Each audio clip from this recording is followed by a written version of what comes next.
It's my great pleasure to introduce the next speaker, who I've known for approximately 5 years. And in that 5 years, I've gotten to meet him a number of times. And one of the things that I really appreciate about Alex Collier is his courage. It takes a lot of courage to come out and speak a truth that people aren't ready for. And to tell people that you've had face-to-face meetings with extraterrestrials, human-looking extraterrestrials, who have given you these incredible insights and information is not an easy thing in a very skeptical world, and you pay a very heavy price, and it takes a lot of courage to do that. And Alex has been doing this since 1990. For well over a decade, he paid a very heavy price for doing that, and he continues to do so. He had to go basically quiet for a number of years, had to go kind of like underground, semi-retirement, but only the last year, it's only the last year that he's come back to give some public presentations to talk about what is really an ongoing set of experiences with these phenomenal extraterrestrials from the Andromeda constellation. There's really not much I can say to introduce you or to prepare you for what Alex has to say. It really is something to be open to. It's not an easy thing to accept that people are having these kinds of experiences, but I can assure you it's very, very real. It's something the government does not want you to know about. They are happy to let you know about scary stuff happening out there, but they don't want you to know about the experiences with really benign, loving, beautiful beings from the stars that are here to help us evolve to our next level. And so with that, I am honoured to introduce our next speaker, Alex Collier, who can really open us up to this remarkable phenomenon. Alex. Thank you, Michael. Thank you. Hi, ladies and gentlemen. Thank you so much for attending this presentation. I want to thank Dr. Sala and Angelica and all the staff for this incredible conference. It's just remarkable, and my wife and I are thrilled to be here. We just love the islands, and it's a great escape from the mainland.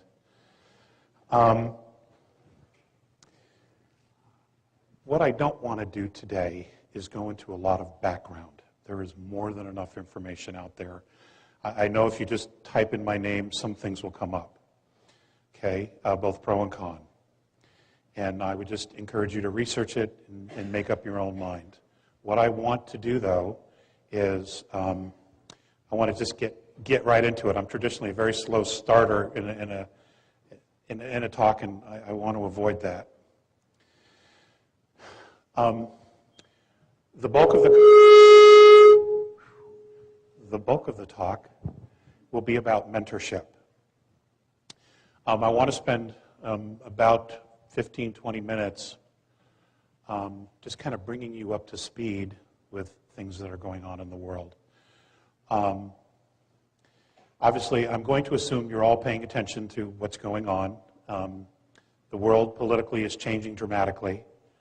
We are moving towards a fascist world government. Individual liberties and rights are disappearing all the time. In fact, here in the United States, the only reason we have a Bill of Rights is because of the Second Amendment, because they haven't figured out how to get the guns.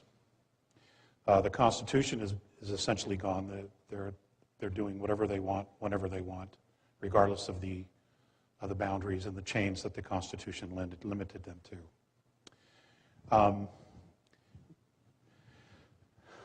We have a world financial crisis. All of these things are done as a matter of control. And essentially what we have is we've had a global government for some time, actually, but now they're just becoming more and more overt about it because they feel so confident that they have everybody exactly where they want them.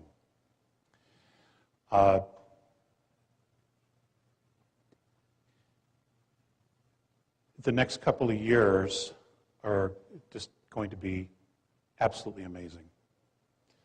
It's going to seem like 50 years, all the changes that are going to occur. In the end, however, we will look back at it and say, my God, what a blessing. Because clearly what we're doing and what we have created for ourselves isn't working. It has only detached us so much, not only from the earth, but from who we actually are as souls, as beings. So it's not sustainable in any way, shape, or form.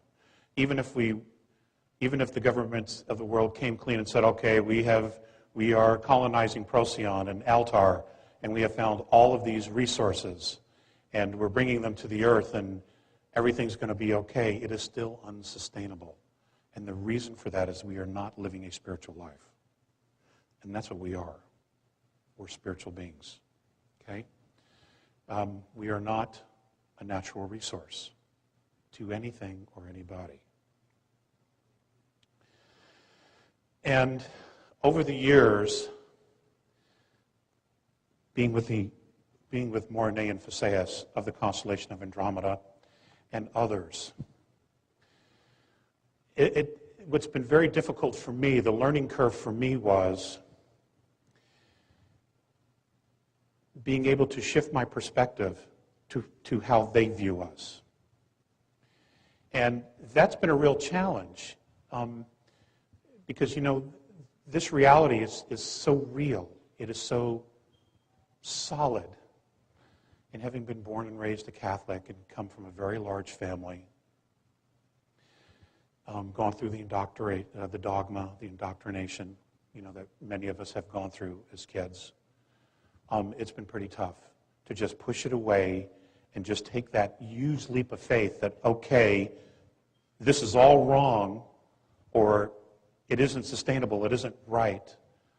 I'll just take that leap, that risk, and just kind of move away from it, pretend it isn't there, and try something different. There have been enormous challenges. And I know I'm speaking to the choir. I know that this is a very evolved group, and I know that you have all gone through that. Vision quests, tremendous losses in our lives, all of these things challenge us.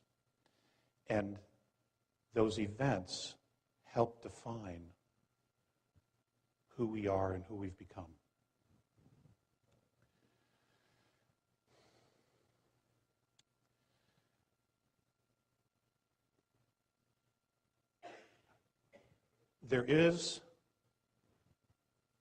Earth is complicated. There is a darkness that is here, that is present on earth and under the earth and around the earth. Okay? I don't want you to think that it doesn't exist. Earth is a great example of duality. And it's taken me a very long time to get to this place where I'm actually very grateful at this point for that duality, for that darkness, for learning about that darkness.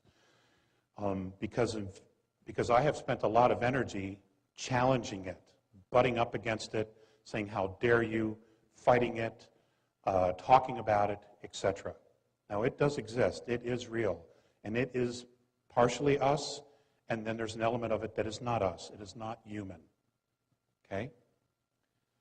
It's dimensional, spiritual, whatever you want to call it. But what it's done is that it's helped me realize what it is I don't want.